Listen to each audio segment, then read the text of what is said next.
और पेड़ भेंट कर रहे हैं हमारे दीपक जी। दीपक लियो ग्राम दौड़ समिति भाई हमारे गांव की जो समिति है वो अब पेड़ भेंट कर पीछे सीमा के उदयपुरा हमारी विधायक सीमा जी उनका भी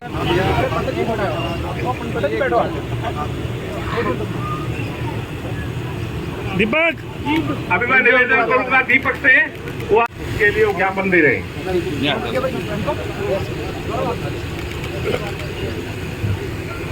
माननीय मंत्री व राज्य मंत्री भारत सरकार चौधरी कृष्ण पाल जी गुर्जर का, हमारी लोकप्रिय विधायक बहन सीमा तिर्का का और यहाँ मौजूदा समस्त गांव की सरदारी, मेरे बड़े बुजुर्ग, चाचा, ताऊ, हम उम्र साथियों, मैं आप सबका स्वागत और धन्यवाद करता हूँ। जैसा कि आपको पता ही है, माननीय मंत्री जी के, विधायक जी के आशीर्वाद से आज हमारे गांव में बहुत ही खुशी का अवसर और दिन है। 60 करोड़ 20 लागत से कम्युनिटी सेंटर बनने जा रहा है। उसके लिए माननीय मंत्री जी का हम हृदय की गहराइयों से बहुत बहुत धन्यवाद करते हैं। माननीय मंत्री जी ने गांव ही नहीं पूरे क्षेत्र में सराय से होटल तक कोई भी विकास कार्य में कभी भी कोई कमी नहीं चाहिए छोड़िए, चाहे वो सीवर हो, रोड हो, शिक्षा, चिकित्सा व्यवस्था, तीनों पे माननीय मंत्री जी ने बहुत ही भरपूर ध्यान दिया है। चाहे गांव का सरकारी स्कूल को बनाना हो, चाहे शमशान घाट को बनाना हो, सीवर लाइन, और आज एक बहुत ही बड़ी सौगात कहूंगा गांव के लिए। इससे हमारे गांव के नहीं, आसपास सेक्टरवासी सभी का बहुत ज्यादा फायदा होगा, क्योंकि हमें बहुत दूर पड़ता था सेक्टर 45, सेक्टर 46 कम्युनिटी सेंटर, और हम सबकी डिमांड थी कि माननीय मंत्री जी एक गांव के नाम से बारात घर होना चाहिए।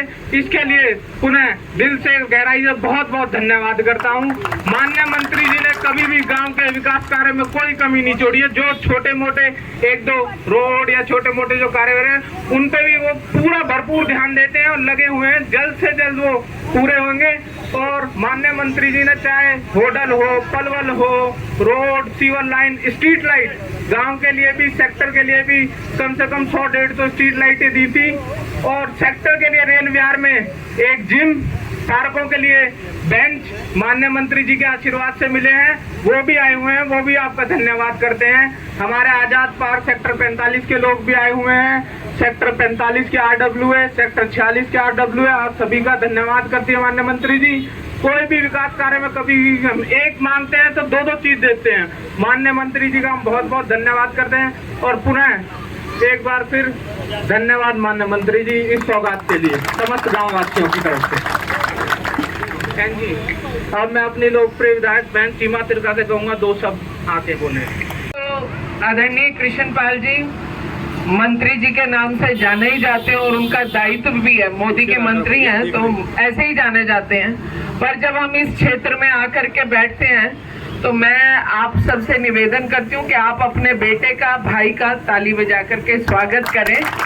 और कहते हैं या तो औलाद हो तो ऐसी हो जो आगे बढ़ करके पूरे कुंबे का, पूरे क्षेत्र का नाम करे, और नहीं तो माँ बांझ भली, ऐसे कहा जाता है। और मैं बड़े गर्व से कहती हूँ कि मुझे मेवला का अकेले का नहीं, आदरणीय कृष्ण पाल जी का बहुत सहयोग रहा है कि मैं 3 चुनाव नेताजी ने यहाँ से मुझे लड़वाए हैं, 2009, 14 और 19, और मैं सोचती हूँ कि मेरे साथ लगातार दौड़े हैं हर जगह पर। हमारी बडकल की लोकप्रिय विधायिका छोटी बहन सीमा तिरखा जी और आज के इस कार्यक्रम में आए आदरणीय बुजुर्गों, प्यारे भाइयों, क्योंकि सबके नाम लूंगा तो किसी का छूट जाएगा, अच्छा नहीं लगेगा। देखिए, जिस गांव का एमएलए रहा हो और आज मंत्री हो, उस गांव के नाम से गांव में बारात घर ना बने, ना गांव के लिए अच्छा था ना उस मंत्री के लिए अच्छा था। ये तो 46 का बारात घर भी जो मंत्रीलाल जी की सरकार में हमने बनाया था, 45 का भी हमने बनाया। तो आज यहाँ एक अच्छे बारात घर का शिलान्यास हुआ है, 2.5 एकड़ में है। और मैंने कहा अभी 40 बाई 60 के हॉल थे, लेकिन अभी मैंने एक्सचेंज कहा कि इसकी ड्राइंग चेंज करो। एक तो रोड उधर से भी जो जितना रोड आ रहा है उतना ही 40 फुट का, इधर भी 40 फुट का, 2 गाड़ी 3 गाड़ी आराम से निकल जाए। तो अजी रोड का 40 फुट का लेना, और जो हॉल बना जो अभी 40 बाई 60 के थे, ये 60 बाई 120 के बनाने हैं कि आदमी बारात भी ठहरे, खाना भी खाए और पूरा एयर कंडीशन बनाएंगे इसको हम पूरा। इसकी ड्राइंग चेंज कराएंगे पूरी कि मतलब अभी कह रहे हैं अम्बाला में, लेकिन मुझे लगता नहीं इतना बड़ा है कि मुझे लगता हरियाणा का सबसे पहला सबसे ज्यादा पैसे का बारात घर मेवला महाराज।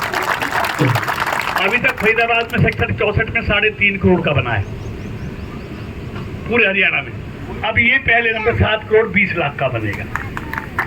और ये देख, मेरा कोई एहसान नहीं है, ये तो मेरा फर्ज था। सिर्फ काम करने की नीयत होनी चाहिए। अगर नीयत नहीं होगी तो कोई काम अपने क्षेत्र में कर ही नहीं सकता। मैं किसी की आलोचना नहीं करना चाहता, मुझसे पहले भी बहुत रहे, एमपी एमएलए रहे। हमारे गांव की छोड़ो, अपने गांवों की बता दो, अपने गांवों में क्या किया होना। पूरे गांव के लोग बैठे हैं सेक्टर के, एक काम गिना दो मुझे मेवला महाराजपुर में इतने दिन तक वो एमएलए एमपी रहे, एक काम सिंगल जो उन्होंने उनके नाम से हो तो भी ये काम उन्होंने मेवला महाराजपुर में किया। सीवर डलवाई हो, पानी की लाइन डलवाई हो, सड़कें बनाई हो सीमेंटेड, हॉस्पिटल बनाया हो, अंडरपास बनाया हो, शमशान घाट तो बना ही नहीं। क्या हालत थी। अब यमुना से पानी बूस्टर अकेले काम के लिए, अंडरपास, अब आपका फाटक पे फुट ओवर ब्रिज, हॉस्पिटल, और अब जो बारात घर रह गया, बारात घर। अब इसके अलावा बताओ, पार्षद कोई बने लेकिन उसका सिर्फ सफाई का काम रह जाएगा, काम करने के लिए काम नहीं रहेगा।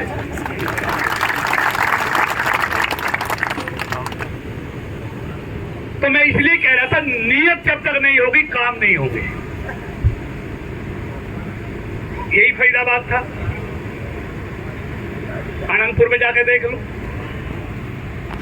और आनंदपुर वालों से पूछ लो भाई पहले क्या था और आज क्या है।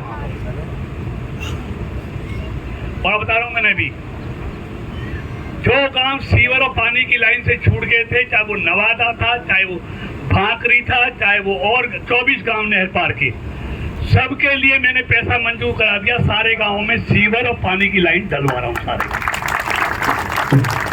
अभी फरीदाबाद की समस्या ड्रेनेज की है, पानी की, उसके लिए भी मैंने अमृत 2 में 2200 करोड़ रुपया फरीदाबाद के लिए मंजूर करा दिया है।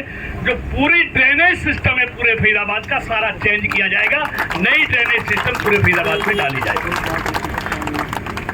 जहां तक फरीदाबाद की, मैं भी यहां से पलवल तक की बात नहीं, कनेक्टिविटी की बात है। जिस शहर की कनेक्टिविटी अच्छी नहीं होगी वहां कभी संपन्नता नहीं आ सकती। संपन्न वही इलाका होता है जहां कनेक्टिविटी अच्छी होती है।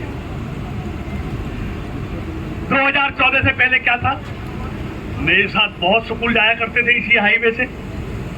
मैंने 2014 से पूरे जीवन 2014 तक इस हाईवे को सिंगल था, कारपेटिंग होते नहीं देखा, थेगली लगते देखा। चाचा ज्ञानेंद्र थी, थेगली लगती थी इस हाईवे पर, ना लाइट जलती थी ना कभी कारपेटिंग होती थी, थेगली लगती थी इस हाईवे पे। इतने सालों तक हमने देखा इस हाईवे।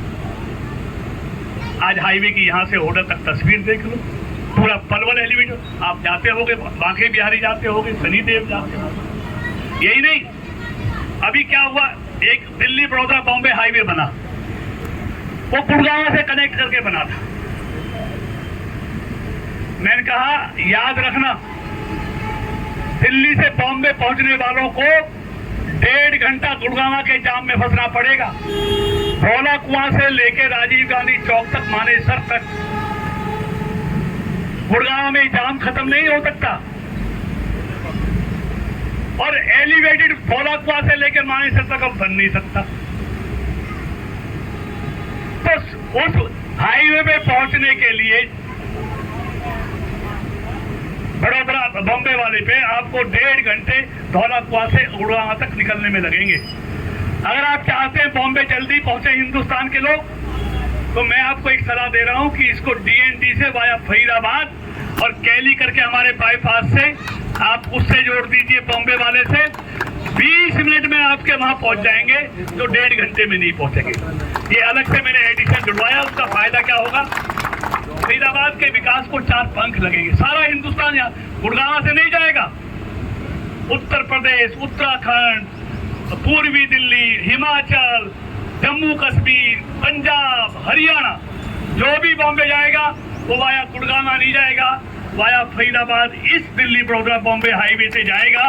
और जनवरी में आपको इसको मैं आपको हैंड ओवर कर दूंगा फरीदाबाद के लोगों के लिए। आप मेवला से 1 घंटे मेरठ में पहुंचेंगे, 35 मिनट में गाजियाबाद पहुंचेंगे, आप दिल्ली 15-20 मिनट में पहुंचेंगे आप।